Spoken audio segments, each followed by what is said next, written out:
嗨，大家好，好久不见，你最近还好吗？欢迎来到国王中文，我姓国王中义。Hello everyone, long time no see. How have you been recently?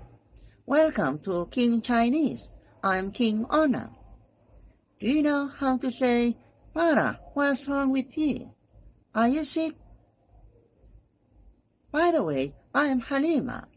Not only that I'm Halima, also I'm a doctor. So I can take you back to the hospital. Farah, maxaa kaa qaldan? Ma xanuunsan tahay? Haddaba, waxaan ahay Xaliima. Ma aha oo keliya inaan Xaliimo ahay. Sidoo kaleeto waxaan ahay dhakhtarad. Sidaa daraaddeed, waxaan dib kugu celinayaa isbitaalka.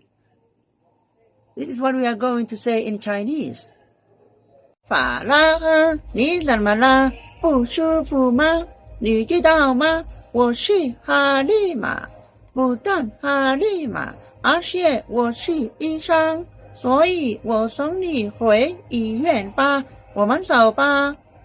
Okay, now that is enough. Some of you guys might be a little lost already, but let's look at the sentences one by one. 法拉赫，你怎么了？不舒服吗？ Farah, maxaa kaa qaldan? Ma xanuunsan tahay? Farah means Farah. This is how you are going to say Farah in Chinese. Ni means adiga. San mala, maxaa kaa qaldan? Bu shufu, ma xanuunsan tahay? Ma, ha ama maya. Together. Farah, ni san mala, bu shufu ma. Farah, maxaa kaa qaldan? Ma xanuunsan tahay? 你知道吗？我是哈利玛。不但哈利玛，而且我是医生。haddaba waxaan ahay Xaliima. Ma aha oo keliya inaan ahay Xaliima, sidoo kaleeto waxaan ahay dhakhtarad. Ni means adiga. Jidao ma garanaysaa? Ma ha ama maya. Wo means aniga. Shi waxaan ahay Halima. Halima. This is how you are going to say Halima in Chinese. Arshe sidoo kaleeto. 我 means aniga. She waxaan ahay 医生 dhakhtarad. Together.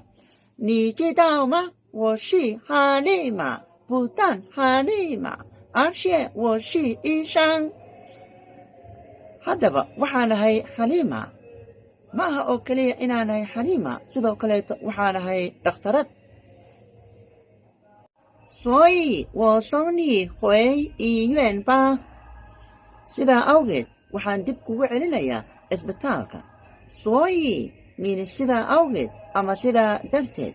我 means aniga. 送 kuu qaadaya. 你 means adiga. 回 means dib. 医生 means isbitaalka. ba soo jeedinta ayay waxay ka dhigaysaa mid ku dheexan xishmad. Together.